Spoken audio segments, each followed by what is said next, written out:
जितनी भी माताएं एकादशी का व्रत करती है, बहुत ध्यान से सुनना आज की कथा को। शायद जिंदगी में मिली ना मिली, पर ये कथा का रिश्ता तो बहुत ध्यान से सुनना।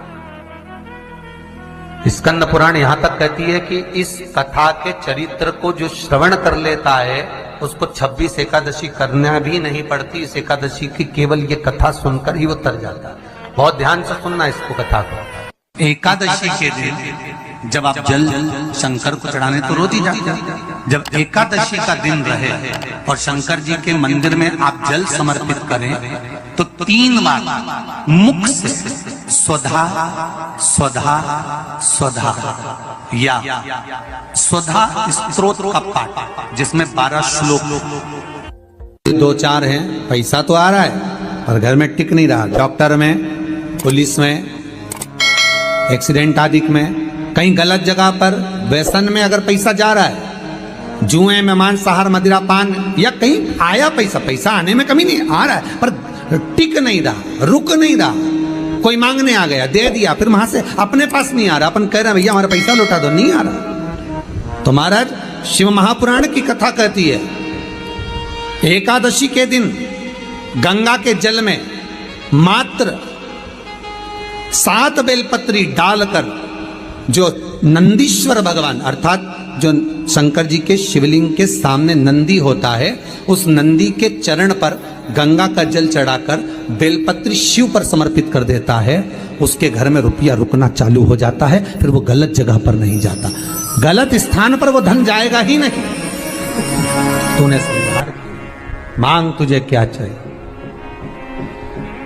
एकादशी ने भगवान विष्णु से कहा, नाथ प्रभु वर दे दो, मृत्यु लोक में जो मनुष्य मेरा व्रत करेगा, चाहे जलचर, थलचर, वायुचर या सांसारिक मनुष्य, मेरा अगर एकादशी का व्रत करेगा प्रभु, उसके यहाँ धन धान्य वैभव सुख संपदा बढ़ेगी और उस जीवात्मा को नरक नहीं भोगना पड़ेगा, सीधे बैकुंठ का उसको वास मिलेगा।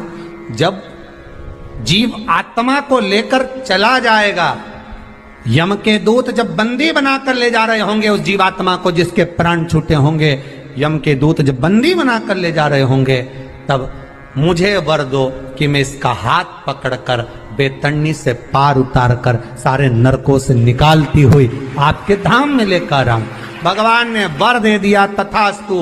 हे एकादशी सुनो, मृत्यु लोक का मनुष्य अन्न का त्याग कर कर, क्योंकि अन्न में एकादशी के दिन पाप पुरुष रहता है, अन्न का त्याग कर कर एकादशी के दिन जो मनुष्य तुम्हारा व्रत धारण करेगा, उस व्रत को करेगा और उस व्रत को धारण करेगा, उसकी मनोकामना पूर्ण होकर वो मेरे ही धाम को जाएगा। ये तो हुआ एकादशी के जन्म की कथा। एकादशी के दिन गंगा के जल में मात्र 7 बेलपत्री डालकर जो नंदीश्वर भगवान अर्थात जो शंकर जी के शिवलिंग के सामने नंदी होता है, उस नंदी के चरण पर गंगा का जल चढ़ाकर बेलपत्री शिव पर समर्पित कर देता है, उसके घर में रुपया रुकना चालू हो जाता है। फिर वो गलत जगह पर नहीं जाता, गलत स्थान पर वो धन जाएगा ही नहीं। बेटा अगर व्यसन में पड़ा हुआ है, मदिरा पान में पड़ा हुआ है, मांसाहार में, जुए आदि में जा रहा है, तुम्हें लग रहा है कि मेरा बेटा गलत मार्ग पर जा रहा है, ये मित्र दोस्ती गलत हो रही है, वो सही जगह पर आ जाए। करना है एकादशी।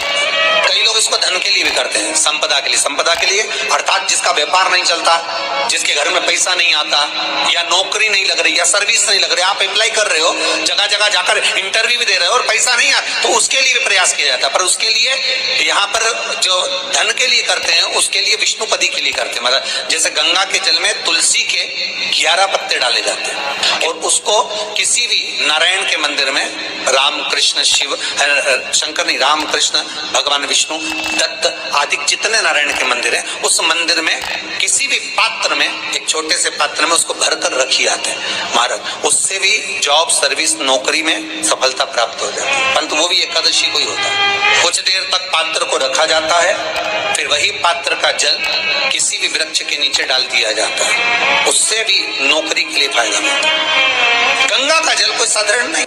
दशमी, एकादशी और द्वादशी, इन 3 तिथियों पर एक रोटी में थोड़ा सा मीठा रखकर सोमक पितृ का नाम लेकर यदि गाय को खिला दिया जाता है तो अगर कोई पूर्वज प्रेत योनि में भी पड़ा हुआ होता है, भटक रहा होता है, जिसको पिंड नहीं मिला, जो अचानक मर गया होता है, अधोगति में चले गया होता है, उस जीव की मुक्ति दशमी, एकादशी और द्वादशी 3 दिन सोमक पितृ का नाम लेकर रोटी में, पूड़ी में मीठा रखकर अगर गाय को खिला दिया जाता है ये 3 दिन तक, तो वो पितृ कभी भटकते नहीं है, उनको मुक्ति प्राप्त हो जाती है, मोक्ष में। नहीं, एकादशी है कौन? क्यों इसकी इतनी प्रधानता है? क्यों इसकी पुण्यता है? ऐसा क्या है एकादशी में जो इसकी पुण्यता मानी जाए? कौन है ये जो भगवान नारायण तक एकादशी का व्रत करते हैं? सुभद्रा जी को भगवान जगन्नाथ ने, जगदीश ने एकादशी का व्रत कराया था। बद्रीनारायण भगवान को माता लक्ष्मी ने एकादशी का व्रत कराया था। क्यों? चंद्रायण एकादशी व्रत की माता। एकादशी है कौन? तो कहा जिसको व्रत करने पर भगवान नारायण भी जिसका व्रत करते हो, भगवान माता लक्ष्मी जिसका व्रत करती हो, वो एकादशी है कौन? तो शास्त्र वर्णन करता है महाराज, स्कंद पुराण का सुंदर चातुर्मास्य खंड के अंतर्गत वर्णन आया है महाराज। एक बार भगवान विष्णु आनंद में विराजमान थे, पद्मावती और माता लक्ष्मी दोनों उनके पास में विराजी हुई थी। भगवान लक्ष्मी और पद्मावती दोनों बेटी, एक सिर के पास, एक चरण के पास। कुछ समय बाद वहीं पर ब्रह्मदेव का आगमन हुआ और ब्रह्मा जी आगमन पाकर भगवान नारायण पद्मावती से लगकर उठे और उठकर लक्ष्मी की ओर झुके। झुकने पर इन तीनों के समागम से भगवान नारायण के हृदय चित्त से एक कन्या प्रकट हो गई। उस कन्या का नाम एका था। क्या नाम था? एका। अब 10 उसके गुण इतने प्रबल थे, वो 10 गुण उसके बड़े प्रबल थे कि वो एका जिसको निहारती थी उसको संपदावान बना देती थी, जिसको देख लेती थी उसके जीवन में वो आनंद की अनुभूतियां करा देती थी। एका जिस मार्ग से जाती थी उस मार्ग के द्वार खोल देती थी। एका का पुण्य इतना पुण्य प्रखर। पद्मावती और लक्ष्मी ने कहा महाराज ये बेटी आपके द्वारा निर्मित हुई है, इसका कन्यादान करना चाहिए। हमारे यहाँ हिंदू धर्म में रीति है जिस दिन कन्यादान करा जाता है उस दिन व्रत रखा जाता है। अब आजकल रखते कि नहीं रखते हो मालूम नहीं, और कन्यादान करते समय व्रत रखा जाता है। व्रत रख श्री शिवाय नमः। एकादशी के दिन कभी कभी तुम बद्रीनाथ चले जाओ, एकादशी के दिन तुम द्वारका चले जाओ, एकादशी के दिन तुम तिरुपति चले जाओ, एकादशी के दिन तुम जगन्नाथ चले जाओ, एकादशी के दिन तुम तुम्हारी मर्जी पड़े भगवान के किसी धाम में चले जाओ और भगवान को भोग लगाओ और उनकी थाली को झांक कर देखना, उसमें चावल जरूर मिलेगा। उसमें ऐसा नहीं है कि चावल नहीं मिलेगा। बद्रीनारायण में भगवान को चावल का भोग लगा हुआ मिलेगा, द्वारका में चावल का भोग लगा हुआ मिलेगा, आपको जगन्नाथ में चावल का भोग लगा हुआ मिलेगा, तिरुपति में मिलेगा, द्वारकाधीश में मिलेगा, नाथद्वारा में मिलेगा, सांवरिया सेठ में मिलेगा, काकरोली जी में मिलेगा।